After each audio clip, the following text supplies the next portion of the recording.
go ahead and maximize the, yep. And then mute yourself there.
For now.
Hi, Steve. How you doing?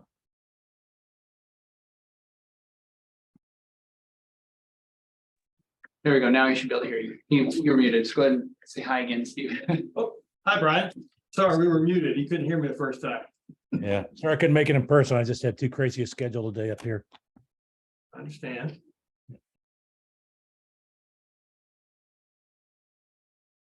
It's not exactly a short drive. No.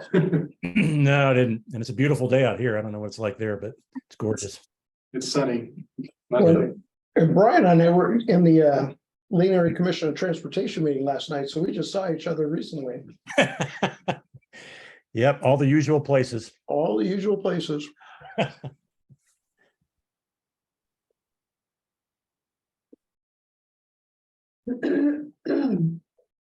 And boy, did I bite my tongue.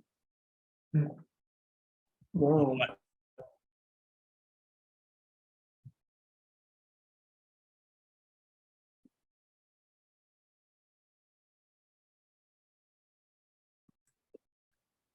Did you guys get pizza for lunch? Yes, they do. Man, And I apologize. Jealous. I'm starving, so I'm feeding my face real quick. no, go for it.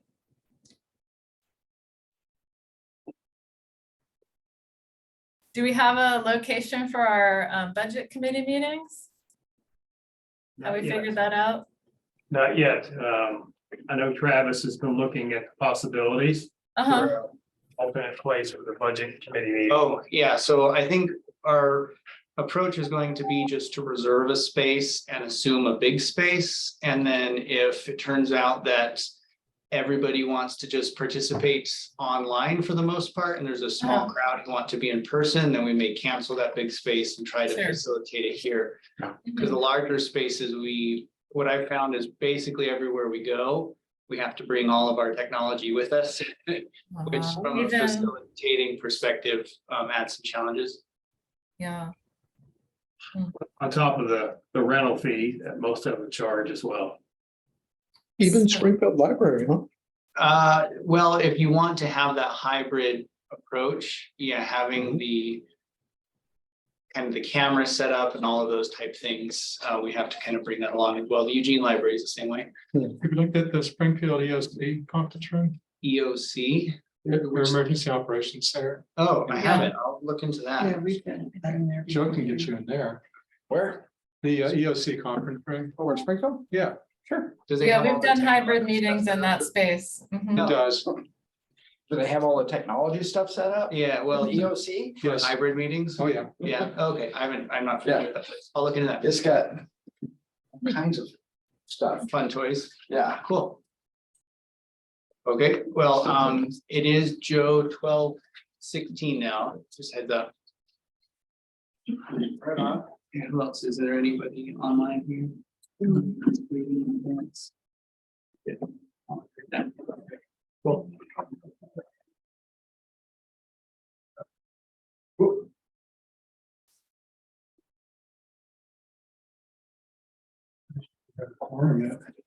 No, so yourself, Joe, and Mike, We have and 5. Terry Fitzpatrick is not going to be joining us today. Who did you hear from? Yes, he gave me a call, sorry. Oh, good. Mention that to you. And so I don't, and Janine, so it's 1, 2, 3, it's 5. So we need Brian. one more.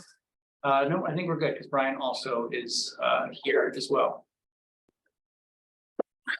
Okay. Oh, we have 9 on the board. Yeah. I got you. So that would be 5. That would be Some of these new people, they don't got those numbers now. I knew that. Just checking to make sure you guys know. Well, I probably wouldn't have let you said something. Apparently the mics are very sensitive, so we need to be careful. No in shuffling? shuffling. Yeah, rustling papers and those type things will make everybody online, they'll hear all of those things, so So no crunchy toast. try to avoid it if possible, yeah. And if we're noisy, you guys feel free to chime in. Yeah. We sure will. I'm waiting for the hot mic and see what I pick up. Yeah. Can you hear me now? Travis is watching out for us. Can you hear me All now? Janine, can you hear me now? Oh, yeah, I'm hearing you. Great.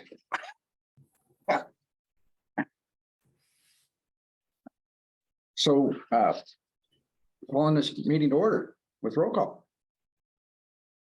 Okay, so who we have joining us here in person is Joe Pictionary, Mike Fleck, Howard Saxon. Online joining us is Brian Hutchin and Janine Parisi. That's all board members who are present.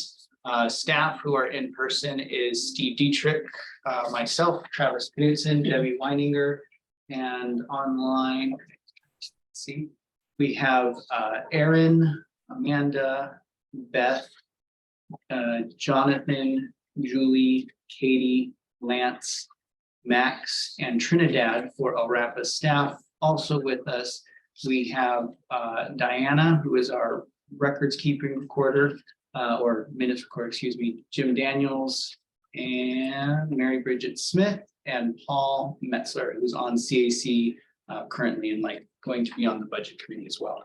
And that's everyone present at the moment. Thank you very much. Obviously, we call this meeting to order. We got any adjustments to the agenda? So I did want to, if I could, add an item to the agenda. I'm not sure where to put it in regards to some personnel issues that popped up on us that were rather emergent. It required a very quick response. We can put that as new business if you want. Yeah, we put under new business, yep. And if there's any other adjustments to the agenda from anybody. Okay. So is there anybody from the public here to participate? Not at the moment, no. Okay, takes care of that quick. Well, I guess we do, sorry, Joe, I think we did, we do have some members who are technically from the public, so if anybody would like to comment, please raise your hand on Zoom. And then that'll signify that you would like to use 3 minutes of public participation. And if we don't see any hands raised, then that will indicate that there's no desire for that. And I don't see any hands coming up, so I think we're good. No, thank you. So is there any comments from the board members? Okay. So let's move on to the action item number 4, the consent calendar. Entertain a motion to approve. Move approval. I'll second. Been moved and seconded. All those in favor signify by aye or raise your hand. Aye. Looks like we have all those in, any opposed? Seeing no opposed, raised as passed unanimously. Item number 5 is nominations and appointing a board chair and vice chair. So we can go from there. I think that was a topic last meeting. And I think there were some people that asked if folks would be interested in taking those positions. So we can go ahead and go with those nominations now. Yeah, I'd like to nominate Brian as our chair for next year. And my reasoning, I'll reiterate from last meeting, is that Kathy, so at Oak Ridge was our kind of next in line for the seat, and I like to see each jurisdiction, have some time with the, the chair. So that would be my nomination. I'll second it. Any other nominations for chair? Okay. So it's been moved and seconded to have Brian as our new chair. All those in favor signify by aye or raise your hand. I don't see the whole screen. Yes, we could probably pull this up here. I'm saying aye. Okay. So it's looks and any of those opposed. So it looks like the motion carries unanimously. Brian, you got the next one. I'm new to the game, so Congratulations. I'm doing my best. That's the quickest transition ever. Use your authority for good. Oh, gosh. So was Can I propose a nomination for vice chair? I can't hear you guys. Oh, Brian, I think we were passing the gavel to you. yeah, Oh, it was an immediate transition. I'm sorry. I think The that's, next I one, think that thought was it the plan. that's my intent. Thought it was next meeting, but No, No on the job training. okay, well, let's get started then.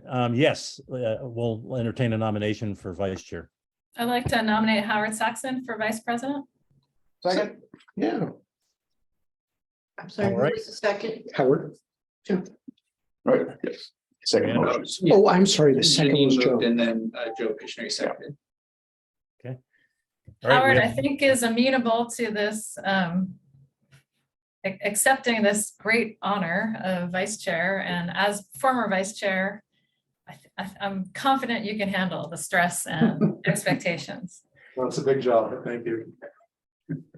All right, so the motion is to appoint Howard as vice chair. Is there any other discussion? All right, hearing none, we'll go for a vote. All those in favor, raise your hand or say aye. Aye. Hey, Any opposed? Nothing heard. Congratulations, Howard. Thank you. Look forward to working with you.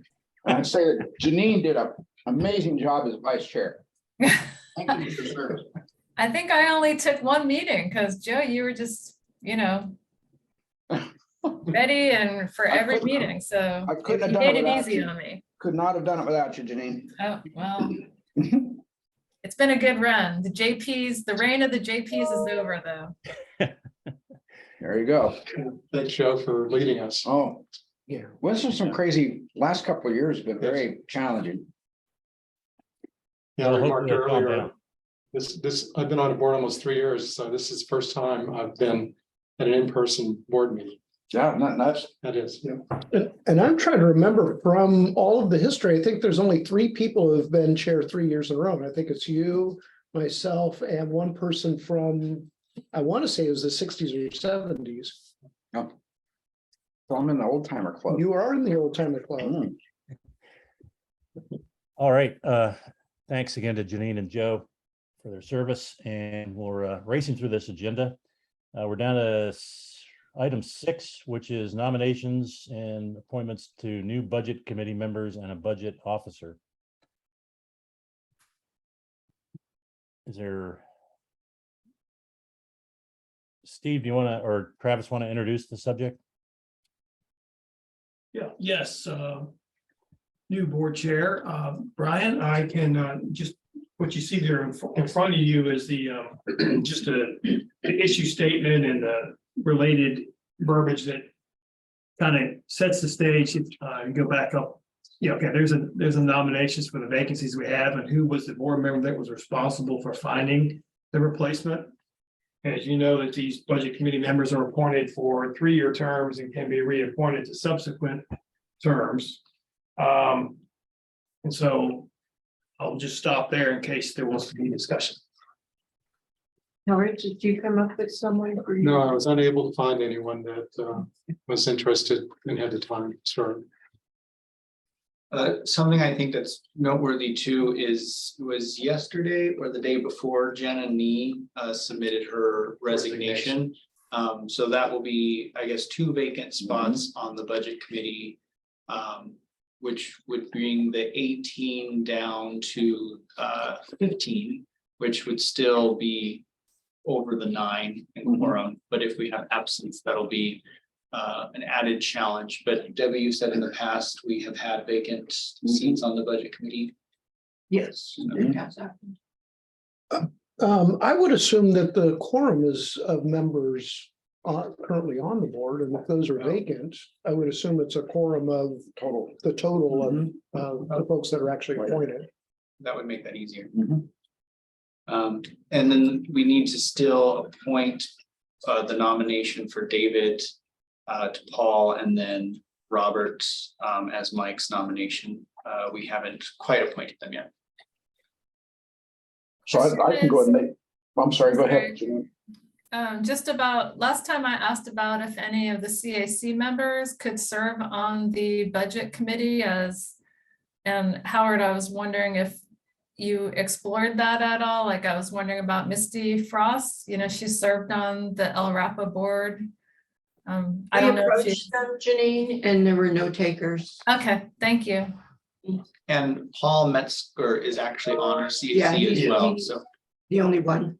Okay, thank you for letting me know. So do we have a motion?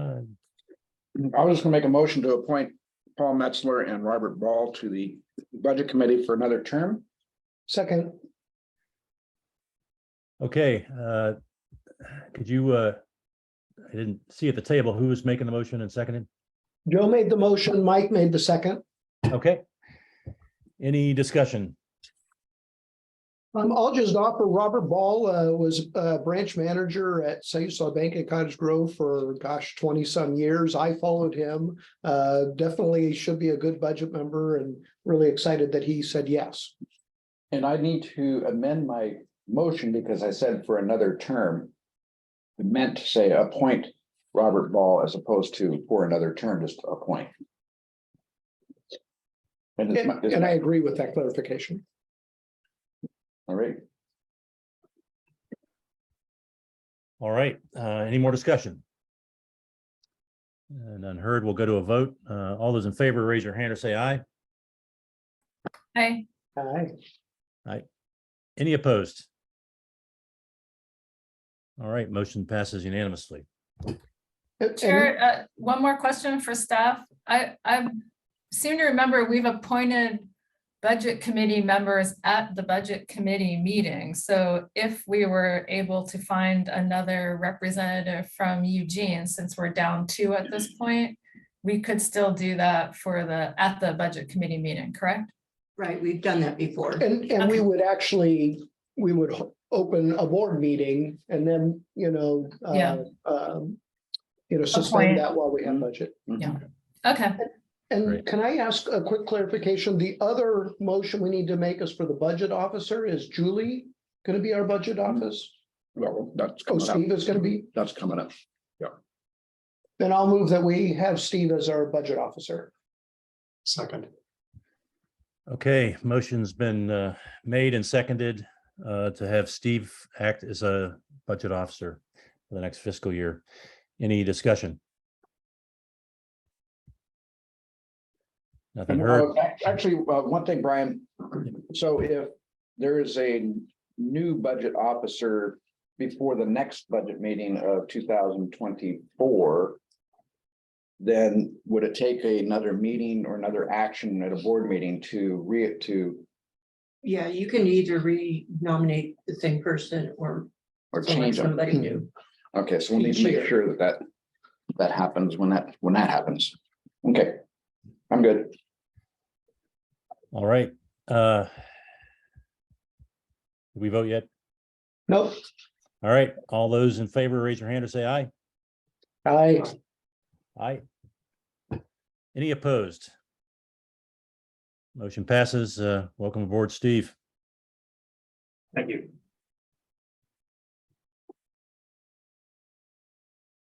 All right. Next is reports, item 7. And that's review of the multi-year budget forecast for 23 through 27. Yes, board chair, members of the board, what you see there, it's mostly in narrative form, which is traditionally how this is done, leading into the budget meetings that start in March. It's a projection, a multi-year budget forecast. And so just as a couple of highlights, if you want me to run through that, or is that something that you want to do, someone on the board? Well, maybe I could jump in because I think I'd like to see this come back to us. What I guess when I look at a budget forecast, I will also want to see what our not just our revenue is what our expenditures are, and and then fund balances. And while I didn't like the methodology of the reports Nasser used to use, it still was in a good format because at least it showed us what our average balances would be. And that's a piece that I think we really are missing in this. So, I mean, we can certainly highlight this, but I'd like to come back to it again at a future time anyway. Right, and so Julie can kind of help fill us in, but this was the format we used last year at this time. And when we do go into the March board meeting and budget meeting, you will see that format that you just talked about. Okay. It's coming.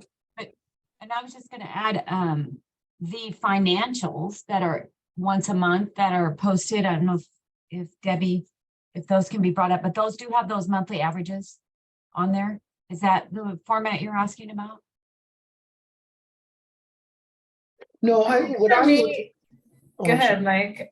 Oh, what I'm looking for is a pro forma. So basically, what I'm looking for is us to look at, each of our funds and look at, the trend for revenues, look at the trend for expenditures, and then extrapolate that from our current fund balances and, what we expect to see our fund balances going forward. Because our model currently is not sustainable. And so I guess I just want to see how far out we are before we end up, under, I can't remember, was it 120 days was our hope for reserves? Right. And I'm sorry, Janine, I didn't mean to cut you off. No, I'm just agreeing with you. I think what we've seen in the multi-year forecast in the past is you have a series of assumptions for, what our fees and different funds, how they're going to perform. And then we look at them over a 5-year and see what our fund balances are at the end and see if, because that's very helpful going into our budget cycle to know if we're going to be in a positive, where our reserves end up, or if we've got deficiencies over that 5-year, because our goal is to maintain stability for the organization over the long term. And the multi-year forecast kind of gives us that projection looking forward to say if all these assumptions hold, here's where we're going to look in 2 years, 3 years, 4 years, 5 years. So I'm just agreeing with Mike, and that's usually very helpful going into budget season, because then we get a sense of, is this going to be a pretty, kind of easy budget cycle, or are we really kind of going to struggle to figure out how do we make things ends meet and connect the dots for financial stability for the organization? And Brian, can I jump in again? Sure, go ahead, Mike. Thank you. And I, when I mentioned the methodology, I didn't think the best case, worst case, base case were relevant. I would just rather see one projection of where we're at. I didn't find any value in those assumptions. Right, so we took those off this Right. year. So, okay, I'll search back and see if I can find the format of the number, the forecast number that he would have used. Thank you. Yeah, so do you think it's realistic to be able to have that before we start the first budget meeting? Yeah. Okay. Let me look. I'm gonna, as you guys are speaking, I'm gonna look back through some old agendas, because this is what we updated last year. So, and this just basically looks at the revenues and expenses and what we know. And then it gives you a little bit of information of who sets the fees and what are some possibilities out there, and then the expenses. So, but let me take a look and see if I can locate. I'll go farther back in the board information. Okay. Any more on the budget forecast? Any more discussion? Just one more question about the Airmetrics Enterprise Fund. I think when we had that kind of strategic conversation a couple months ago, we talked as a board, when would we kind of see an update? And I think what we heard was that would be part of the conversation at the budget committee. So I just wanted to confirm that was the case, that we will spend some time at the budget committee talking about that particular fund and any, adjustments or modifications that are contemplated. Yes, from what my plan would be that Airmetrics does a presentation of where we are going, and then also to offer for questions. Okay, thank you. Anything else from the board members? I'm sorry to jump in again here too. Finance is kind of my policy wonk. I apologize. So the other thing, Julie, if we could get the budget at least a weekend before our meeting, so we have a chance to kind of have some informed questions, because I know in the past, when we've had staff give a lot of presentations, which I found very valuable. Unfortunately, it did not leave an awful lot of time about going through the actual budget. And so that'll give us the opportunity to have some high level questions asked at the first meeting and then get into more depth in the next meeting. Okay, Okay, anything more from the board members? Steve and Julie, anything more from the staff on this? No. Okay. All right, we'll move on to item 8, which is the advisory committee. We'll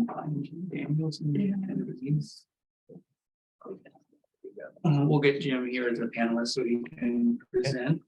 Oh, there he is. Okay, cool.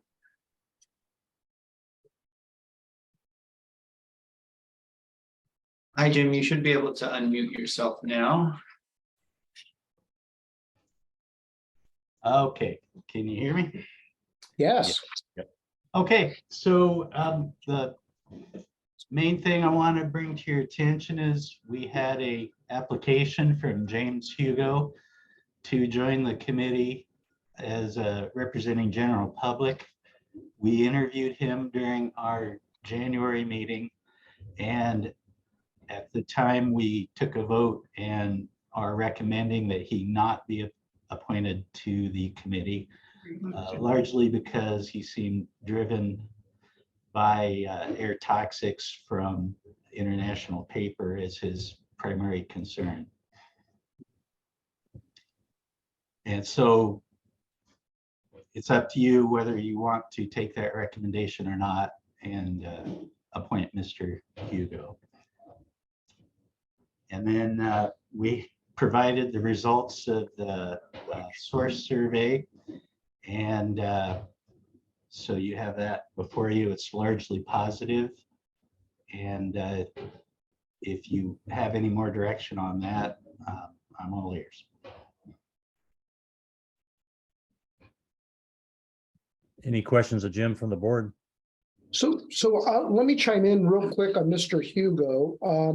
And I wouldn't say I would never want to appoint him, but at this time, it seems, you know, unfortunately, folks end up very passionate because of, you know, a personal event. And, you know, sometimes folks are able to move beyond that. And so I'm hopeful in the future, you know, Mr. Hugo might be a little more balanced and reapply in the future. But I agree completely with the CAC's recommendation in not appointing Mr. Hugo. That doesn't require board action.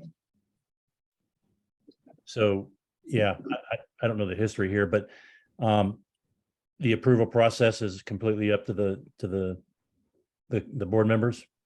Yes. Okay. So no action required there. Any more questions for Jim on his report? Yes, sir.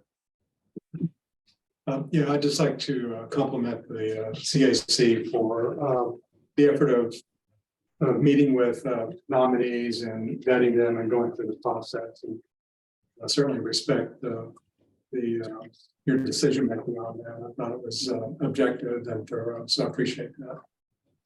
Thank you. Janine, I'll second that. It's not one of those easy things to do, and I appreciate the objectivity that the committee had applied here, and it makes complete sense to me. Great. Janine? Yeah, I just wanted to talk a little bit about the survey results in a little bit more detail. I hope the board members got a chance to take a look at that. And thanks, Jim. I know that this was a big chunk of work for you guys to kind of finalize the questions and get those out and then gather all the data. So I appreciate that. One thing that I thought would be helpful in terms of our, you know, understanding of the results is, I think a 25% rate return rate is what you would expect from a survey like this. Can you remind me, did we send this out like with reminders? I believe there were a couple of reminders asking folks if they hadn't already responded to respond. There was one reminder. Okay, And then my other question is, would there be any way in the future to help identify what kind of permit the respondent had? So for instance, are they a Title V permittee, a regular ACDP, or one of those other kind of like, you know, we have all those permits that are like, you know, gas stations and things like that. Because you know, obviously the folks who interface the most with us are the other permit holders. So I'm just kind of curious in terms of getting a sense of who of our industrial partners actually responded. So just a thought for next time, just to maintain anonymity, because I think that's important, but also give us a sense of what kind of folks are responding to these. Do you think that's possible, or would the rest of the board feel like that would be useful? We could add a question and we could keep the specifics out of it in our report to you in order to ensure anonymity. If the rest of the board's okay with that, that would be just a future suggestion. And then lastly, maybe, you know, let's talk about what's the frequency and timing for doing this in the future. So this becomes more routine and operational, so that it's easier for you next year and it doesn't feel like, oh my God, we have this big chunk of work. So how's the CAC, do you have a recommendation on that? Well, actually, we have a suggestion and ask permission to explore doing a sort of a web-based survey that would be for the public and for permittees. So the survey would be structured with a branch for permittees who could fill that survey out anytime they wanted, and then a different branch for members of the public.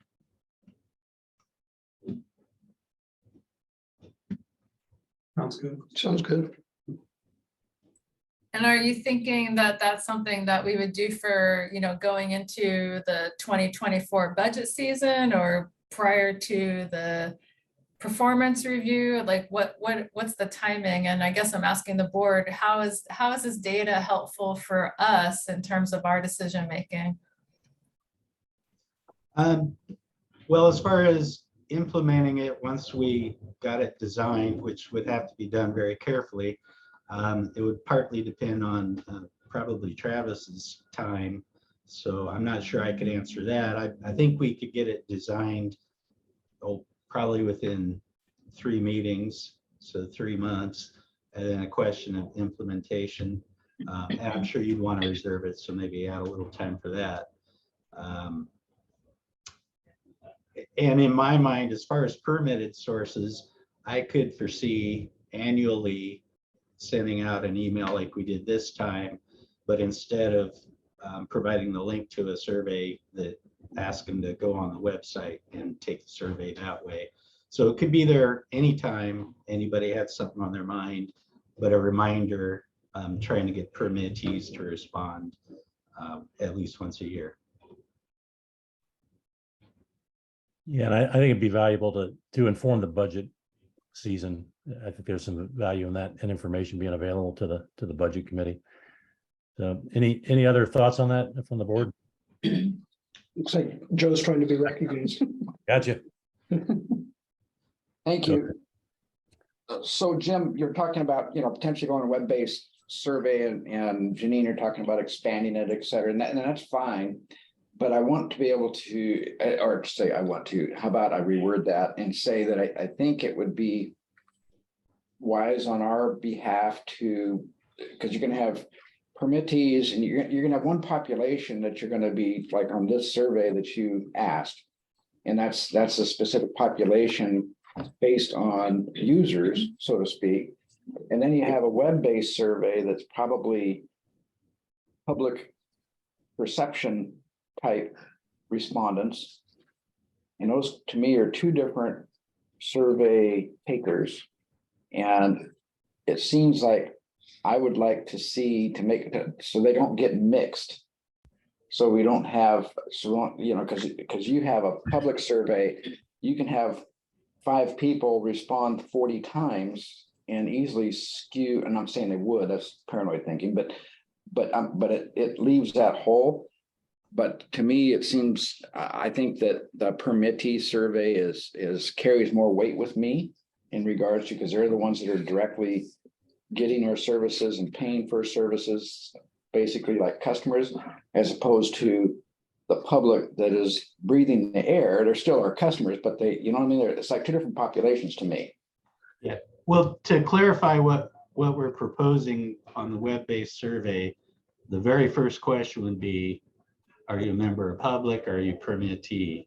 And depending how you answer, you would go Okay. down a different path. Oh, okay, no, that's perfect. And I didn't even think about that ability to split it right there, and that makes complete sense. So I think that's a great idea. I support it. Anything more? This is Mike. Yep. So one of the things I found kind of interesting were the comments around the fees, which was kind of one of the categories, which was, I mean, I don't know if this is, to be understandable or not, but it's kind of interesting that we're struggling to keep up, with the costs, especially in the Title V. Yet at the same time, we're having some folks say that they'd like incentives. And I guess the question would be, should we ask the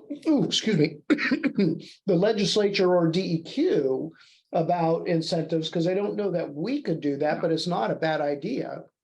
Because if somebody is, managing, their permits, is there, some mechanism? I mean, I know the answer is probably no, but it's an intriguing idea that we cannot implement.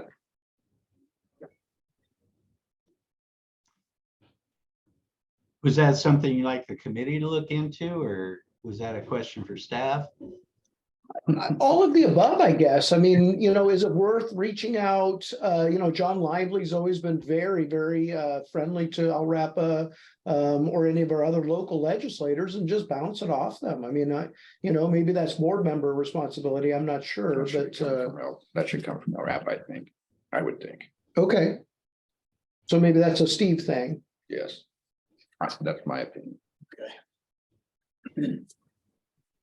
That's it. I guess when I looked at that comment about, things that we could do differently, I felt like incentives are one thing, but, if you're a business, just making things easier and faster and more streamlined and simple is a benefit. So I was wondering, they said permit holders would like to see updated forms and tools for record keeping and reporting. So it made me wonder to what extent we're offering, fillable forms for people to fill out for their applications versus, like, are there other ways that aren't maybe financial, but are more technology support that makes things easier and simpler in terms of their response and working with us? So, maybe, I don't want to hijack this meeting, but we asked people's opinion. I'd like us to spend some time and think about how we can be responsive to the feedback that we got back. And I don't think that's a CAC task necessarily. I think that we should carve out some time at a future meeting. So I would, maybe put this under new businesses. Let's talk about updated forms and tools and what could be available on the website that would just help people, our permittees, do business with LRAPA more easily. And if we're good, like if this is already simple and we've got it all, but my sense is that, this is a place where there could be some improvement, or at least some discussion. At least I'd like to be educated. If we have made improvements, I don't know what those are, and I'd like to know. So, Howard? Well, it seems like a lot of those tools and forms and things, kind of like world peace, those have to kind of roll up to the state. And so there's got to be, it seems to me, some consistency in those tools so that the state can get that data, and then it rolls on up to EPA. So it's not, I think, not necessarily just a simple thing for LRAPA to change forms or how things are reported, since that data has to, get tabulated at higher levels. So, but I mean, it's always something to look at. That seems like, might be just a bigger issue than LRAPA as far as the reporting tools and format and what data are required and all that. Any initial thoughts, Steve, on that? I know that you probably have to look at what we have out there and what the art is of the possible, but Chair Brian, I mean, are we talking about maybe I didn't understand the question entirely, the discussion, but fillable forms for surveys or fillable forms for the work we do? The work we do. The work we The do. work is here. Yeah. Yeah, because one of the things I have already started to explore a little bit with DEQ, besides the forms that they produce already and that we try to incorporate into our way of doing work. I'm also in discussions right now with their business manager when it comes to their your DEQ Online, which is their electronic version of doing business with the public and the people they regulate, to see if there's a way we could take advantage of things they're already creating. So that we can do that cross-pollination of information back and forth a little bit easier than what we're already doing now. Right now, some of the things we have to submit to DEQ that eventually goes to EPA. There's a stopgap measure we have to do internally, put it in a certain format, or use a different form that goes to DEQ, and then somebody has to do additional handwork with that to get it into the EPA format, which is a lot of time consuming and opportunity for human error that we need to eliminate. And so I'm talking to them about the possibilities. I just did that earlier this week. But you're right, you're spot on. I did find out that some of the forms that they do produce, they put on SharePoint if they're about ready to migrate to Microsoft 365, but not for about 18 months. If they migrate to Microsoft 365, we'll be able to access it no matter where we're located or what our affiliation with DEQ is. Right now, we do not have access to their internal SharePoint, which makes it cumbersome to get up-to-date forms. If I may, this might be a topic that the committee could provide a little bit of advice, especially with the industry reps having experience with your DEQ Online. I certainly have some opinions about that program myself. But we might be able to give you a little bit of input that you might find useful. That'd be great. Yeah, that'd Yeah, be that welcome. sounds great. And any recommendations that the CAC or staff have about that, just how can we improve, just so that, I feel like if we ask, we should spend a little time thinking about how could we be responsive to that interest. Okay. Thank you Jim. so much, Jim. You're welcome. Thank you. Thanks, Jim. Good seeing you. Thanks, Jim. Okay, and item 9, which is director's report. Steve? Yes, Sarah Bryan, members of the board, you were given an advanced copy of the director's report, and by our most recent way that we go through the report, I don't go through every item anymore. I may highlight one or two things. So the most important thing I want to highlight is close to the end. It's actually at the end almost, where there's 2 letters that were attached to the director's report. And we can go back to anything you want to, but I wanted to highlight these most importantly, because this had a direct result of a letter that Chair Joe signed back in October. And I signed related to, it's the next letter down, yeah. Back on October 18th, because of the wildfire smoke impacts to the city of Oak Ridge during that September through October, August to October time period. In the 37 unhealthy days, based on the AQI. Well, we just got a letter response from Rick Raw. Actually wrote the letter, but someone else signed it. With the Forest Service, Rick Raw, with the letter that you're looking at there now, dated back in January, responded to that, and the letter we sent was noticed, and that there's starting to be reactions and a movement to try to address the concerns that were raised in our letter, and some other agencies that have equal concerns when it comes to air quality and how it affects public health. Not only for the people that are fighting the fire, but also for people that are being subject to the smoke, regardless of the effort taking place with whatever fire that is near their communities. So, and just yesterday, I was up in a result of the letter that you see here and the letter we wrote. That the result was that that letter exchange, I was asked to present at the Oregon Post-Fire Research and Monitoring Symposium that started on February 7th and it goes through today. And I did a presentation about the lessons learned about how we addressed the air quality impacting the residents during those bad days in Oak Ridge. So it was well received, and there was also some other agencies there and other efforts, like the health department, the health authority was there as well with their presentation. So it's starting to gain traction with how to be prepared to address these issues, not only with what we just experienced, but what's going to happen in the future when we have another wildfire season. And it's also prompted further discussions, and I'm going to have another meeting with a lot of these same agencies next Friday, the 17th, here in Springfield. So it's starting to happen, and the state has taken notice and trying to find ways to actually fund some of these efforts from the governor's office. So well done with what we started. And now it's embarked me on a mission to try to be part of all these meetings. Yeah, I lived through that dream up here in Oak Ridge for those 32 days, and it was pretty ugly. But you know that it's interesting because you look at it operationally or boots on the ground, and OHA was very helpful in us and the nonprofit that was involved chase down air purifiers and get them to the people that really needed them and couldn't afford to buy their own. And it was invaluable, but the impacts were great. And since I wasn't here, did you ever get a lessons learned from that effort from the community? Because I think our nonprofit did put out a lessons learned on the reaction to the smoke.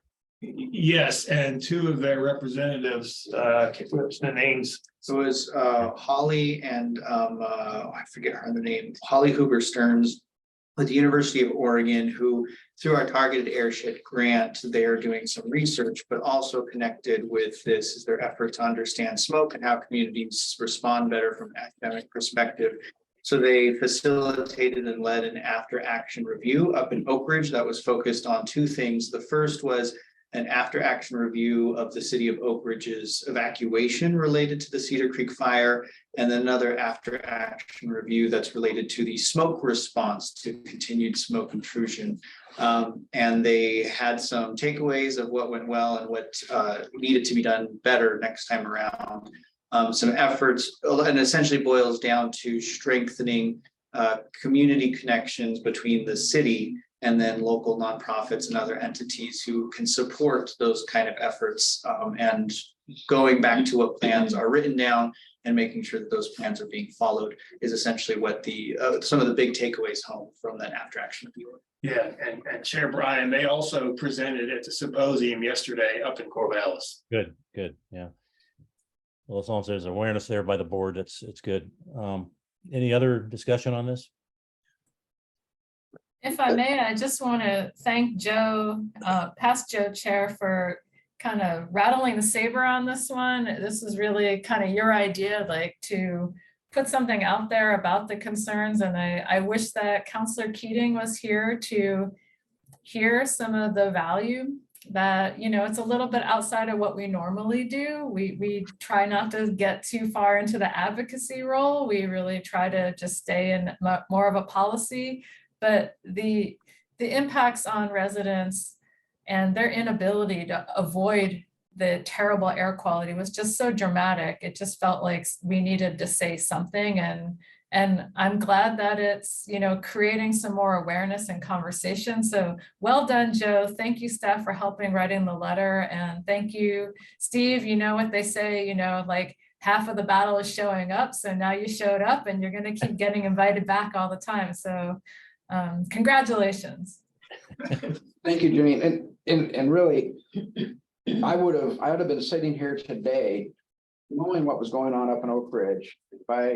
If we didn't as a LRAPA board and organization stood nothing because it was safer to say nothing, I probably would have left this board simply because there's we tout our responsibility to protect our air quality.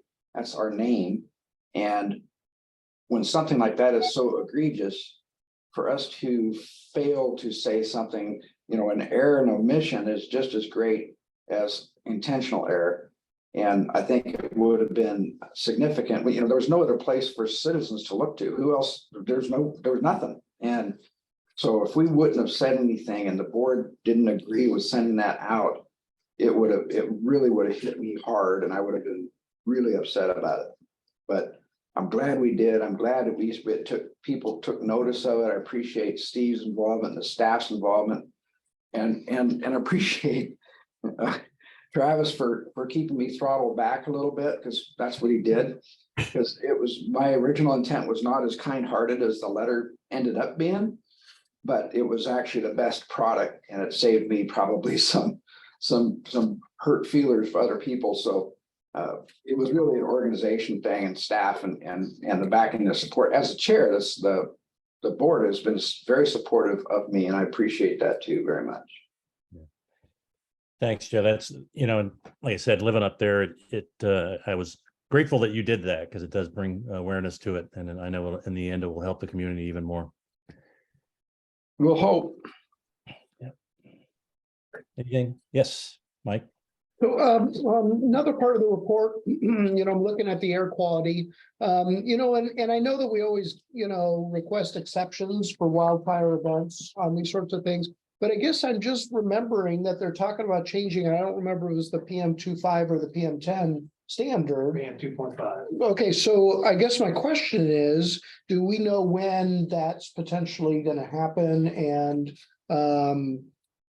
how is that going to impact our abilities both in Oak Ridge and, throughout the rest of the county? So Chair Joe, I'll start, and then I may have, if Lance is available remotely to help with this.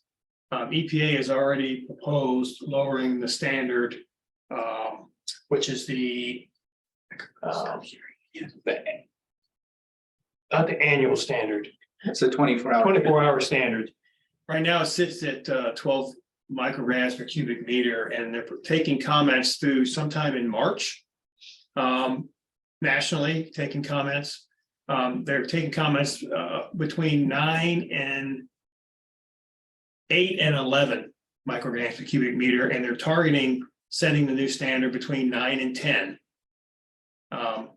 We've already been talking with EPA and looking at our data, and if Lance can explain a little bit about where that leaves us, trying to plan going forward, because we do have to still submit our exceptional events, like you mentioned earlier, Mike. But then also, where do we sit with the new standard, if knowing it could be lowered as low as 9 or possibly even 8? Lance, did you want to say a few words? Are you able to do that? Yeah, we'll have to make him here a panelist in a second, but he's here to do that. So it all comes down to the data and what you can exclude versus what you can't exclude, and comparing it to the new standard. Yeah, I can just back up, maybe add a little bit to what Steve said. I've looked at the data, and as Steve mentioned, 9 or 10 micrograms per cubic meter is probably where things will end up, even though they're taking comments between 8 and 11. They've kind of focused on that 9 to 10. Either one of those will require us to do another exceptional event for the annual for Oak Ridge because of 2022's extreme events with the wildfire smoke. If they were to go down to 8, even the Eugene Springfield area would have some issues.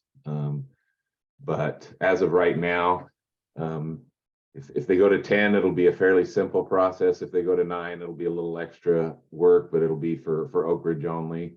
Eugene Springfield will be okay in the 9 or 10 micrograms per cubic meter for the annual standard. And then the other standards are just leaving as is. They feel like the annual standard is probably even more protective than a daily standard. So, and hopefully we'll know within the by the end of the year, have an idea where they'll be at. Great, thank you. I was Can I curious ask on a this. question? Oh, go ahead, Howard. Yeah, ahead.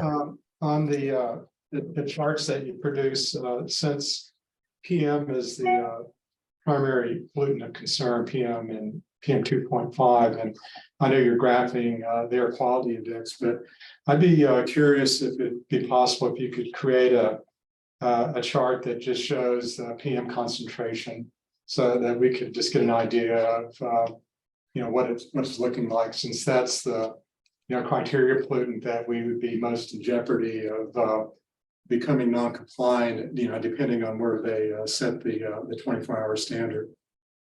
So Yeah. it'd be helpful if we could do that. Yeah, that's pretty readily available, and I can get that, so that'd be in in the information in the next director's report. That'd be great. Unless you wanted it sooner. No, next director's report would be fine. Sure. Thanks. Thank you. Janine? I was just curious for the, they're taking public comment, is LRAPA or DEQ or any of the Northwest area giving public comment on the standards? Are we weighing in, and what are our colleagues saying about the standard or the proposals on the table? Well, we haven't contemplated if we're going to comment, because we know already what the data shows, and in talking with EPA, it's hard to make comment on a standard without taking sides. And because we're a public agency serving the public, we don't want to take sides. We just want to base our decisions on the science that help make the decision. So whether we support it or not support it, we can say we support what EPA does to make the decision based on science, but what the level needs to be, I'm probably going to stay away from. And I'm assuming DEQ is also doing the same, or are they just kind of waiting to see how it shakes out? I just didn't know what the normal practice is. They're waiting to see what shakes out. If we see some anomaly where the science that EPA is using that doesn't agree with what our data shows, then we may say something about that. But when it comes to the public comment and how our comments may compare to that, we're going to stay pretty neutral. And I think DEQ is going to do the same thing. They want to be the most protective they can, but industry and the public is going to have a slightly different opinion for obvious reasons. And so we just want to be part of the mix, but not necessarily trying to sway one way or the other. Steve, if I can add to, so the EPA, the way they determine those standards is it's a health-based determination. So the EPA is not allowed to consider what the economic impact may be or other types of impacts on that standard. It is health-focused only. So the only type of public comments on that determination that would have any kind of substantive approach is from a health and a PM impact on health perspective. And I don't know if LRAPA has the technical expertise to provide substantive comments from a health-based perspective only on that standard. Another reason for us to be pretty neutral. Yeah, one question, and if the new standard is adopted, what will be the longer term impacts on Oak Ridge's attainment status and the efforts ongoing with the targeted airshed grant? Very good reason, which I think Lance has been trying to pour over the data and look at the current situation and try to project down the road hypothetically what could happen. And I don't know if you want to say anything about that right now, Lance, or not. Yeah, looking at the data and kind of projecting forward, it's really all hinges on wildfires. I think unless they were really, outside the box and went down to 8 micrograms per cubic meter for the yearly standard, at 9 or 10, we're looking like we're on the right trajectory. Overall, the levels in Oak Ridge and all of Lane County are on a kind of a downward trend until we put in the wildfire factor. And then we don't, as we all know, we don't have a lot of control over that. And that's just becoming more and more of an issue here in the West, especially. Yeah. All right. Thank you. If I can add to that, is that in some of the meetings that I've already done presentations with to Lane County and then also the city of Springfield, Lane County specifically said, if you're doing exceptional events to maintain that you're in attainment, from a health perspective, that air is going to be breathed by somebody. So when is it no longer an exceptional event but an everyday occurrence? And that's kind of hitting home now with the frequency of wildfires increasing. So when is, one of the comments we could make to EPA is, as long as you're okaying us with being able to use exceptional event as a tool to show and maintain attainment, the minute you take that away, we're gonna have a different discussion, because wildfires are not necessarily anthropogenic or something that our regulations can actually control. And it has a big impact on people's health, but it also limits our abilities to reduce emissions. Yeah. All right. Well, thanks, Lance. You bet. Thank you. So that's all I was gonna talk about on the director's report, unless there was other questions. Any more questions for Steve? No, thanks. All right, we'll move on. Brings us down to discussion and possible action and new business. I know we had one item we were to discuss. At least. Yes, Chair Brian, members of the board. I think some events have kind of caught up with, no malintent intended here, but just to make sure everyone's on the same page, Julie Lindsay, our financial director, has resigned, and as of March 3rd, she will no longer be with us. So some of you may have found out without being told by me or by the chair at the time, Chair Joe. But you saw things on our webpage that we've advertised the position. So I apologize for that. But we were moving pretty quickly and making sure that we could continue to do business as usual, which we still plan on doing. And we're trying to fill the position as quickly as we can with the right person. That process may take some time. And I don't know if Joe, you wanted to say anything about that at all?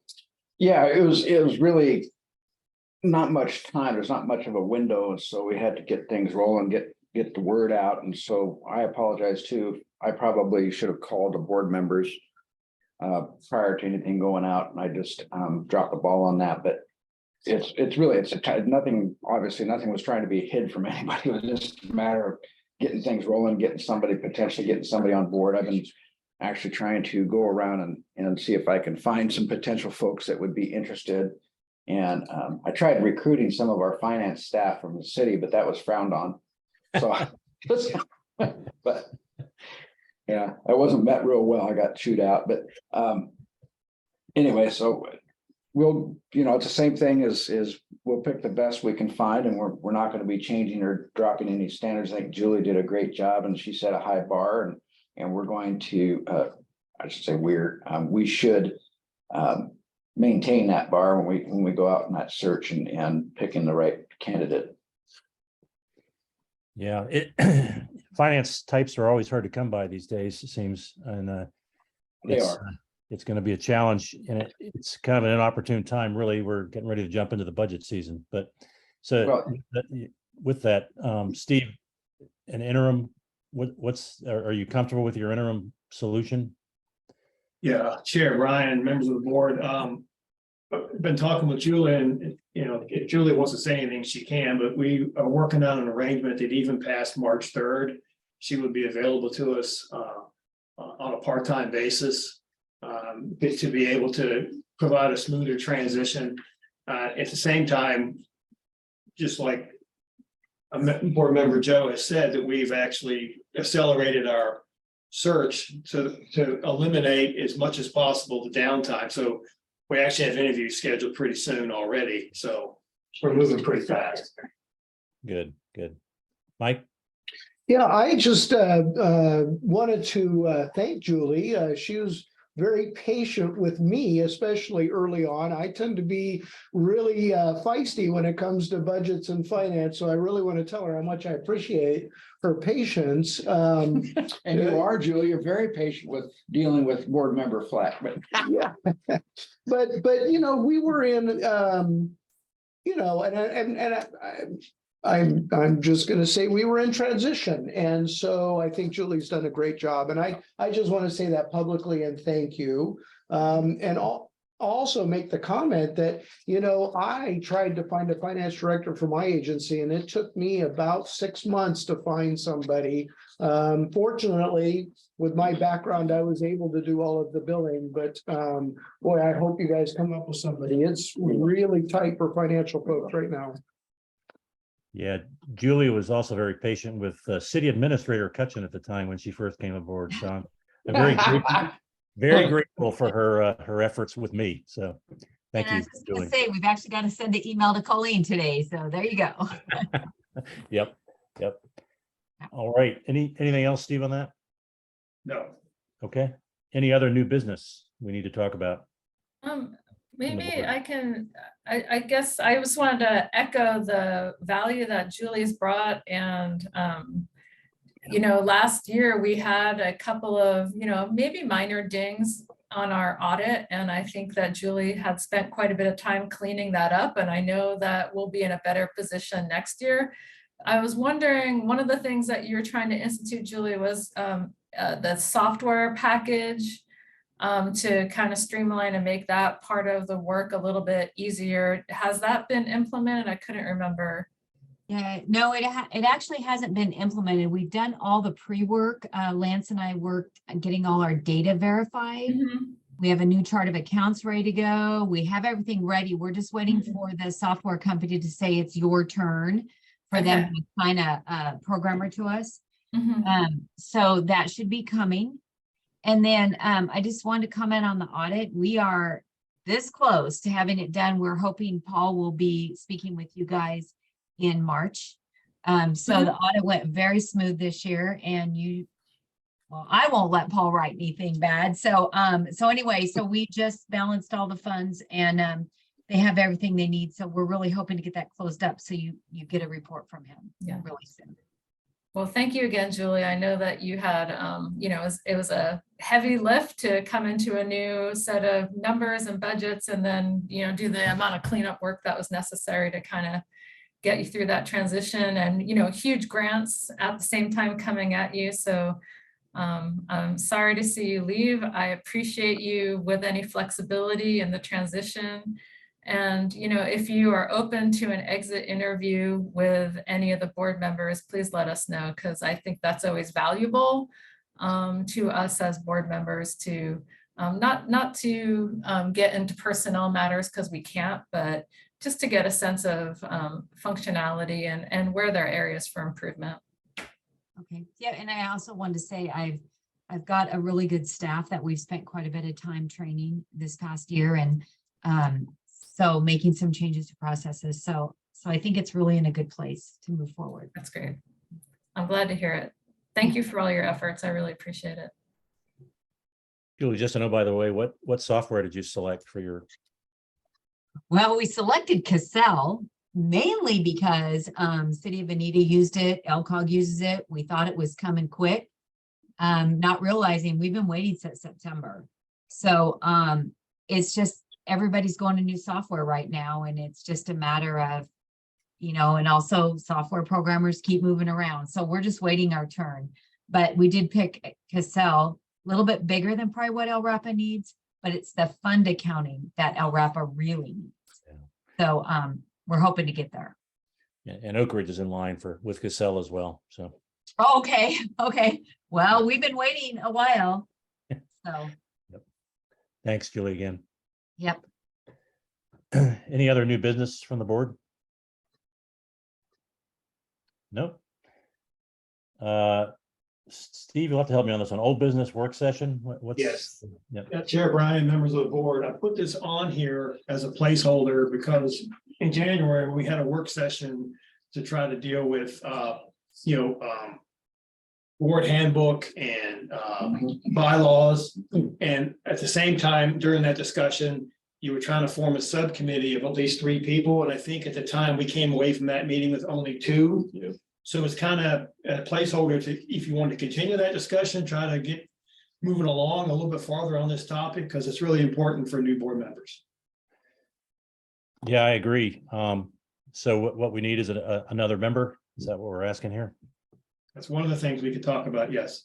Yeah, I know. I was one of them, right? And Howard. Okay. Yeah, I think we voted you in on that committee. Which is I fine. I think Janine would be amazing, just saying. I think that two people, there's no magic number to three. I think two people could probably take a stab at it and bring it back to the board. So I wouldn't want to hold it up just because we don't have a magic number of three. But that's just me. You would make it magical, Janine. I have fairy dust to sprinkle other places.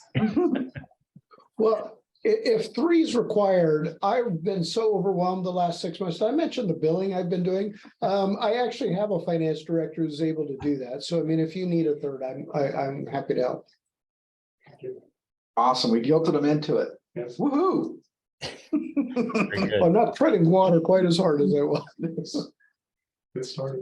I'm so packed. So if I can make a suggestion, if we have have our subcommittee, there's no reason they can't be working on things in the background, not necessarily at another work session, but leading up to another work session, reporting to the board on progress. Absolutely.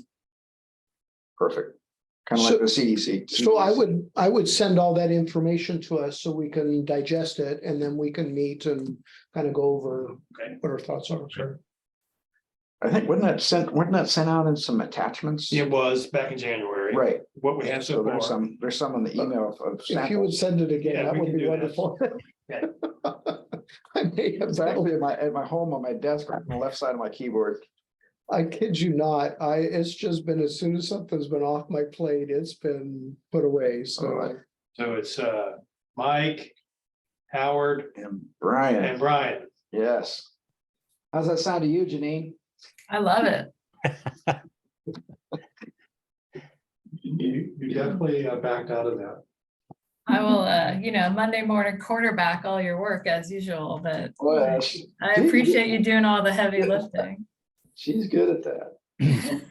Steve, is it worth putting it on the shared drive and so we can do some shared collaboration on the changes or There's recommendations? a shared drive. I don't know. There's no shared Do we drive. have a shared drive? I will, Brian, I'll put the documents are essentially the board handbook, which is the closest thing the board has currently to bylaws.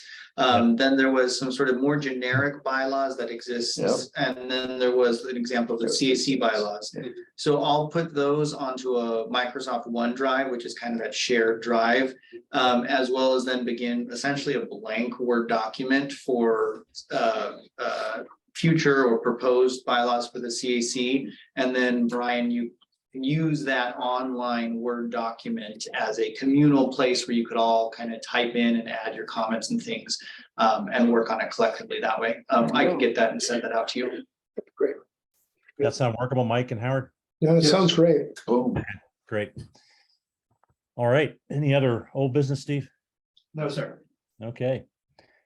Well, any other comments in general before we call for an adjournment? How come people treated you pretty good, Brian? I had to fight to get done by this time. It's a new guy luck thing, I think is what it I is. think so. I'm jealous. Yeah. Do I hear a motion to adjourn? So moved. Second. Anybody opposed? Very good. Good job, Brian. Thank you. Thanks, everybody. See you Thanks, next Steve. month. Yeah.